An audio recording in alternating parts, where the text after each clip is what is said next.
Yuvraj జేడీకి warning ఇస్తూ ఉంటాడు. నువ్వు కనుక అక్కడి నుంచి రాకపోతే ఇక్కడ సీఎం తల్లో బుల్లెట్ దిగిపోతుంది అని చెప్తూ ఉంటే అప్పుడే అక్కడ నిల్చొని ఉన్న కౌశికి యువరాజ్ మాటలు విని యువరాజ్ని చూస్తుంది. ఏంటి యువరాజ్ ఇలా చేస్తున్నాడు అంటే క్రిమినల్స్కి యువరాజ్ సహాయం చేస్తున్నాడా? యువరాజ్ మీరన్ మనిషా?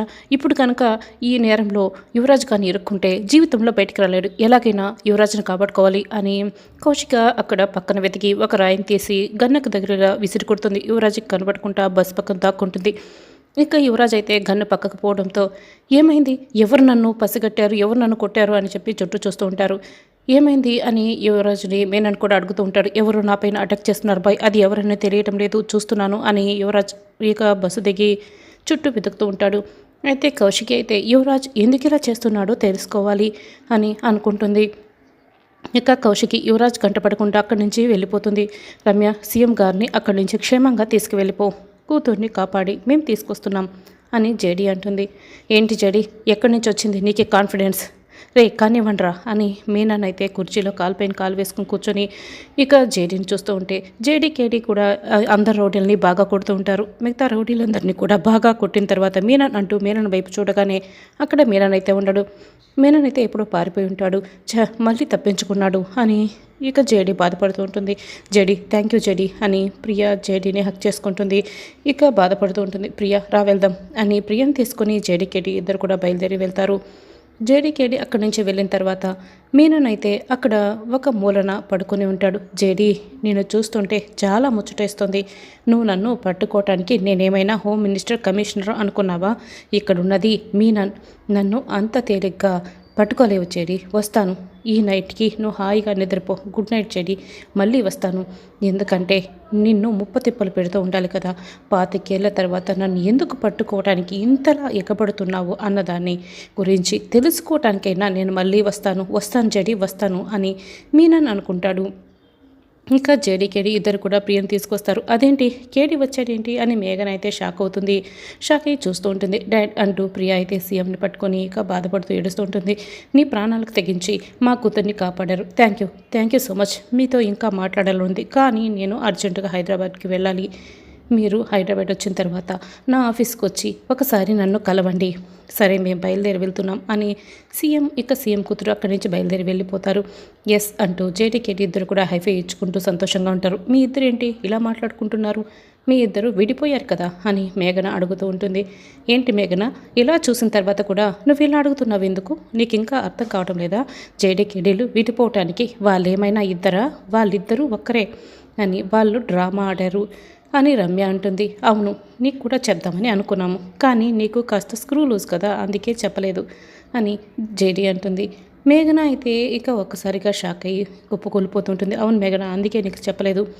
అయినా జేడీనే నా బలం అని కేడీ చెప్తూ ఉంటే, కేడీ లేనిదే నేను లేను అని జేడీ చెప్పుకుంటూ ఒకరి గురించి ఒకరు గొప్పగా చెప్పుకుంటూ నవ్వుకుంటూ ఉంటారు. ఇప్పుడు కేడీలు మాట్లాడారా, లేకపోతే జగదాత్రి కేదార్లో మాట్లాడారా? నాకేం అర్థం కావటం లేదే అని మేఘన అయితే షాక్లోనే ఉంటుంది. ఇక ఇంటికి వచ్చిన తర్వాత కౌశికి యువరాజుని తలుచుకొని, నేను చూసింది అసలు నా తమ్ముడు యువరాజునేనా? అసలు సీఎం చంపడానికి కూడా వెనకావడం లేదు. చిన్నప్పుడు నా చేయి పట్టుకుని నడిచిన యువరాజేనా సీఎం ప్రాణాలు తీయపోయింది? సీఎం ప్రాణాలు తీయటానికి మీనంతో చేతులు కలిపాడు. మీనంతో చేతులు కలపడానికి ఏంటి కారణం అన్నది నేను తెలుసుకోవాలి అని కౌశికి ఆలోచిస్తూ ఉంటుంది. కౌశికి యువరాజ్ గదిలోకి వెళ్తుంది. యువరాజుని వెతుకుతూ ఉంటుంది. అయితే గదిలో యువరాజు ఉండడు, ఎవరు ఉండరు. హాల్లోకి వచ్చి నిషి యువరాజ్ ఎక్కడ అని అడుగుతూ ఉంటుంది. ఏదో ఫోన్ వస్తే మాట్లాడడానికి బయటకు వెళ్ళాడు అని చెప్తూ ఉంటుంది. ఏమైంది వదిన అని ధాత్రి అడుగుతూ ఉంటుంది. ఏం లేదు, యువరాజ్తో కాస్త మాట్లాడాలి అంతే జగదాత్రి అని కౌశికి ఇక సోఫాలో కూర్చొని ఆలోచిస్తూ ఉంటుంది. అప్పుడే కాఫీ ఇస్తున్న జగదాత్రి కౌశికిని గమనిస్తుంది. కేదార్, వదిన్ని గమనిస్తున్నావా? కుంభమేళ నుంచి వచ్చినప్పటి నుంచి ఎందుకో కంగారు పడుతోంది, బాధపడుతోంది అని ధాత్రి చెప్తూ ఉంటే, అవును, కుంభమేళ నుంచి వచ్చినప్పటి నుంచి బయటికి కూడా సరిగా రావట్లేదు, గదిలోనే ఉందంట మాధురి చెప్పింది. ఒకవేళ బావ కోసం అయి ఉంటే బావని డిశ్చార్జ్ చేస్తున్నాము, భయపడాల్సిన అవసరం లేదని డాక్టర్లు కూడా చెప్పారు కదా, మరి ఏమై ఉంటుంది ధాత్రి అని కేదార్ కూడా అడుగుతూ ఉంటాడు. వదిన బాధపడడం కళ్ళలోనే కనిపిస్తుంది కేదార్, అదేంటన్నది మనం తెలుసుకోవాలి. వదిన బాధపడుతూ ఉంటే కడుపులో బేబీకి మంచిది కాదు కదా అని ధాత్రి చెప్తూ ఉంటుంది. సరే అక్కనే అడిగి తెలుసుకుందాం అని కేదార్ చెప్తాడు. అప్పుడే యువరాజ్ అక్కడికి వస్తాడు. ఇక వచ్చి అక్కడే కూర్చొని ఉంటాడు. కౌశికి మాట్లాడదాం అనుకునే ఒక ఇద్దరు ఆడవాళ్ళు మా అమ్మాయి సీమంతం చేస్తున్న వైజయంతి తప్పకుండా రావాలి అని బొట్టు పెట్టి వైజయంతిని పిలుస్తూ ఉంటారు. అన్నట్లు కౌశిక్ కుదురు 7 నెలలు కదా, మీరు సీమంతం ప్లాన్ చేయడం లేదా ఏంటి వైజయంతి అని అడుగుతూ ఉంటారు. అంటే మా కౌశికి అత్తింటి వాళ్ళు ఎవరూ లేరు కదా, ఇంకేం చేస్తాం అని వైజయంతి చెప్తుంది. ఇప్పుడు మా అమ్మాయికి అత్తింటి వాళ్ళు ఎవరు లేకపోయినా నేను పుట్టింటి అమ్మని నేను చేస్తున్నాను కదా, అలాగే పుట్టింటి వాళ్ళు మీరు ప్లాన్ చేయొచ్చు కదా, ఏంటి చేస్తారా అని ఆవిడ అడుగుతూ ఉంటుంది. పుట్టింటి వాళ్ళు కూడా మా కౌశిక్కి ఎవరు లేరు కదా అని వైజయంతి చెప్తుంది. అదేంటి అత్తయ్య గారు అలా మాట్లాడుతున్నారు, మనమందరం పుట్టింటి వాళ్ళమే కదా, మనం చేయలేమా అని పూచి అడుగుతూ ఉంటాడు. చూడలుడు, నువ్వు సగం సగం అర్థం చేసుకొని అసలు మాట్లాడుకో. ఇప్పుడు మన అందరం కూడా కౌశికి పుట్టిన తరపు వాళ్ళం అవుతాం, కానీ కౌశికి నాన్న చనిపోయాడు, అమ్మ ఏమో అందుబాటులో లేదు, తోడ పుట్టిన వాళ్ళు ఎవరూ లేరు, అటువంటప్పుడు ఎవరు చేస్తారు, పుట్టింటి వాళ్ళు లేనట్టే కదా అని వైజయంతి చెప్తుంది. మేమందరం వస్తాంలేండి, మీరు వెళ్ళండి అని నిషి వాళ్ళని అక్కడి నుంచి పంపించేస్తుంది. అయినా కూడా కౌశికి వదినికి అత్తింటి వాళ్ళు పుట్టింటి వాళ్ళు లేనప్పుడు సీమంతం ఎలా జరుగుతుందిలే అని నిషి చెప్తుంది. అవును, కొంతమంది తలరాతలు అలాగే ఉంటాయి, మనం ఏం చేయలేం అని కాచి కూడా చెప్తుంది. చూడమ్మి కౌశికి, రేపు సీమంతానికి మేమందరం వెళ్తాము, నువ్వు మాత్రం రానక్కర్లేదు. ఒకవేళ నువ్వు వచ్చావనికే అక్కడ నలుగురు 4 మాటలు అంటారు, నువ్వు బాధపడాల్సి వస్తుంది అని వైజయంతి చెప్తుంది. రేపు మన ఇంట్లో సీమంతం జరుగుతుంటే మీకు వెళ్ళటానికి, వాళ్ళ ఇంట్లో సీమంతానికి వెళ్ళటానికి తీరుబాటు ఎక్కడుంటుంది అత్తయ్య గారు అని ధాత్రి అడుగుతుంది. ఎవరిది సీమంతం, ఎవరు చేస్తున్నారు అని నిషి అడుగుతుంది. కౌశికి వదిన సీమంతం మనం చేస్తున్నాం కదా, నేను ధాత్రి చేస్తున్నాం అని కేదార్ ధాత్రి చెప్తారు. మనమందరం దగ్గరుండి జరిపిద్దాం అని కేదార్ అంటాడు. నాకు ఎలాంటి సీమంతం అవసరం లేదు జగదాత్రి అని కౌశికి అంటుంది. ఇది వద్దనకూడదు వదిన, ఇది మన సాంప్రదాయం అని ధాత్రి అంటుంది. అయినా కూడా సీమంతం మీరు జరిపించినంత మాత్రాన సరిపోతుందా, సురేష్ బావగా రావాలి, చీర పెట్టాలి, దగ్గరుండి ఫంక్షన్ జరిపించాలి, అవన్నీ అయ్యే పనే, సురేష్ బాబు వస్తాడనుకుంటున్నారా అని యువరాజ్ అడుగుతూ ఉంటాడు. అయినా ఏ ముఖం పెట్టుకొని వస్తాడు యువరాజ్, వదిన కూడా వద్దని చెప్తుంది కదా అని నిషి అడుగుతుంది. అసలు సీమంతమే వద్దని చెప్తున్నాను కదా, ఎందుకు ఈ డిస్కషన్ అని కౌశికి కోప్పడుతుంది. చూడు వదిన, ఎవరు వస్తారో రారోన్న బాధతో నువ్వు సీమంతం వద్దని చెప్తే సీమంతం చేయించుకోలేదన్న బాధ నీకు జీవితాంతం కొరతగా ఉంటుంది, కాబట్టి మేము జరిపించే తీరుతాం అని ధాత్రి అంటుంది. అవునక్క అని కేదార్ చెప్తాడు.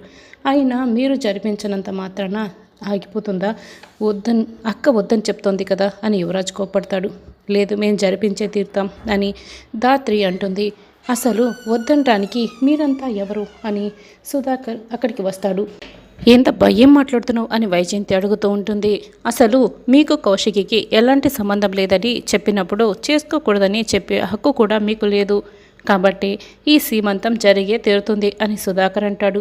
మీరు మా మాటల్ని తప్పుగా అర్థం చేసుకున్నారు మామయ్య గారు. ఇప్పుడు సీమంతం జరుగుతున్నప్పుడు నలుగురు 4 మాటలు అంటే వదిన బాధపడాల్సి వస్తుందని మేము చెప్తున్నాం అని నిషి అంటుంది. అయితే ఆ నలుగురు ఎలాంటి మాటలు అనుకుంటా చూసుకునే బాధ్యత నాది, సీమంతం జరిపించే బాధ్యత నాది అని ధాత్రి అంటుంది. అనుకున్నట్టు బావ వస్తాడు, ముత్తైదువులు వస్తారు, సీమంతం సాంప్రదాయబద్ధంగా జరుగుతుంది, జరిపించే బాధ్యత మాది అని కేదార్ చెప్తే అవునని ధాత్రి అంటుంది. ఎలా జరిపిస్తారో నేను చూస్తాను అని నిషి అంటుంది. నిషి ఇక కాచి వైజయంతి అక్కడి నుంచి వెళ్ళిపోతారు. అమ్మ కౌశికి, నువ్వు వాళ్ళ మాట విని సీమంతం వద్దని చెప్తావెందుకు, జగదాత్రి కేదార్లు అన్నీ సాంప్రదాయబద్ధంగా చేస్తారు, చూస్తూ ఉండని కేదార్ ఇక సుధాకర్ అంటాడు. గదిలోకి వెళ్ళిన యువరాజ్ అయితే వస్తువులన్నీ పగలగొడుతూ కోపంతో రగిలిపోతూ ఉంటాడు.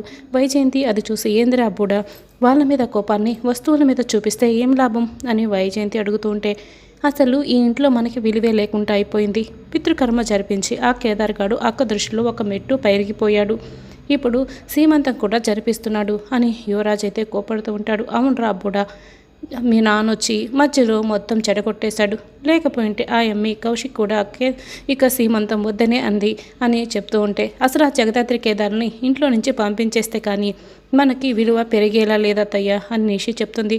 అవును, వాళ్ళని పంపించేసేయాలి, అప్పుడే మనకి విలువ వస్తుంది అని వైజయంతి చెప్తుంది.